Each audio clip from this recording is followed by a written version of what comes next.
Alright, so today I'm going to be making a top 5 strains video.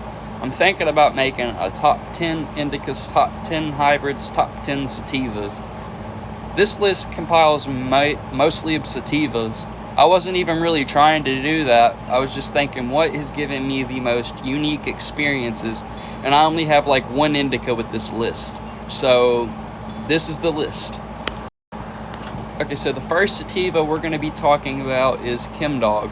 Now the thing about Chemdawg is it's an OG Kush and sour diesel, but it's the headier part of those strains. But Chemdawg in particularly, this is really special because I was already a guitarist, but I had my amp in front of me. I was about like this close from it one night, just sitting there at it, and I realized that chords were like multiple different variations of scales inside one another, and it wasn't just like a one-off with this strain. Like I made like two little pieces of music that night where what I was doing was I was changing the bass note and I was changing the higher note, but then there's like this middle one in between it that helps you like lead into the notes, and the variable distance in between either the higher pitch or the lower pitch creates this sort of like the space, or this, what we call those are what are they called, dissonances in the music, which create the different tones of it. But I learned how like you're playing basically two different scales, but then you're combining those into chords, and then that's how you're making music. So overall, that was a really good strain as far as like learning and absorbing something that I couldn't even really comprehend. I just started doing it and then bam. So Chemdawg is a really good strain as far as just creativity. Like it's there. I don't know what it is about the strain, but whatever Chemdawg I had was really good. It was in a hemp cart as well though, so just because it's not like real THC doesn't mean it's not good. Like I've had some of my best experiences on hemp carts. Now secondary, we're going to be talking about Alaskan Thunderfuck. Alaskan Thunderfuck is another really interesting one. I'm sure a lot of you aren't surprised it made it to the list, but Alaskan Thunderfuck is really different from other sativas.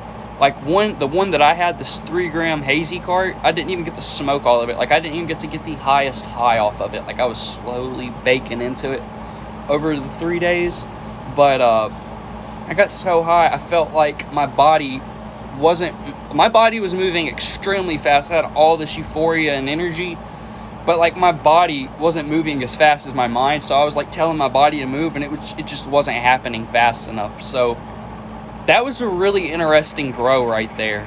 And what happened is I was going to the doctor, and my cart, where it was a button one, got stuck under my leg, and I just got carried away, and I guess my leg kept going down, and it overheated the cart, and all that liquid went in the coil and it ruined it. So I was never able to salvage and truly get the experience off of that Alaskan Thunderfuck. But I did get a 9-gram Liquid Diamonds one. That one just made me feel more tired and stuff. But the Alaskan Thunderfuck that I had made me just feel energized and just blasted. Alright, so the third one on the list would be Blue Dream. Because Blue Dream, I've never had a bad Blue Dream experience. Like Blue Dream, if you haven't been getting decent strains, that's like a go-to right there. Like it's good indica, good sativa and stuff. Like the indica qualities, the body relaxation and tiringness doesn't come on till higher in the strain, so it's up front a sativa, but if you smoke enough of it, it can go into an indica. So it's like a really good all-around strain, which I can't say the same for like the other two strains. Like those are sativas, like those have damn near no indica balance, so it's like energy pushing. But if you're also anxious, it's also gonna intensify that because it's an energy pushing strain. The last one isn't really like a strain. This is whenever they started coming out with Liquid Diamond blends.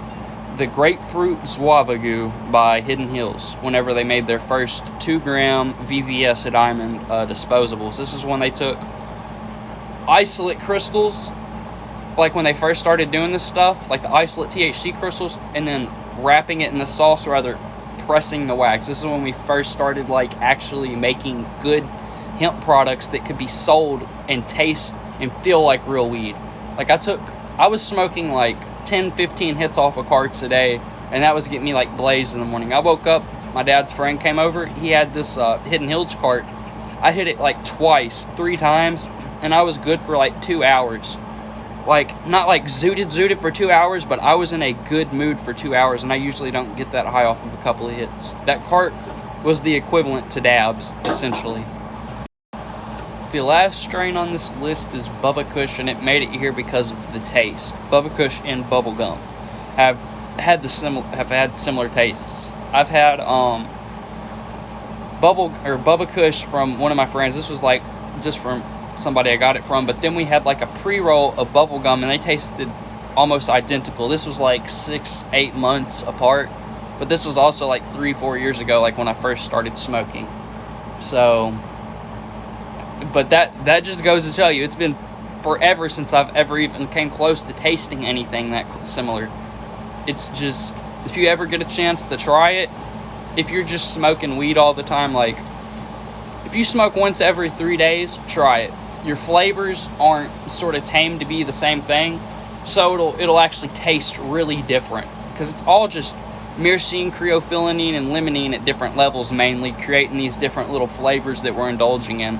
Pinene, linalool, and terpinolene occasionally for like these floral scents, but pinene, that's when you get focused, and it also counteracts fog and stuff, but it also has a pine-like flavor, so it can make the weedy scent just like that hint more weedy. But the other ones, the myrcene, creophyllene, and limonene, that's what the gas class is responsible for, which is what the Bubba Kush was, but it's a very, very unique version of the gas class, if you ask me. As I get more videos uploaded, my channel's starting to get more traffic, and as I get more traffic, I start to grow a little more. But with me getting more traffic, I think it's, since my stuff's not like completely getting no views, no comments, no reactions and stuff, I think I'm gonna start subtly pushing likes and subscribes. So now would be the first time. If you liked my videos, please like them, and subscribe if you want to see more. Now, I haven't even smoked yet this morning, and I feel stoned. So if you want more content to figure out how to get this high, I guess just follow me.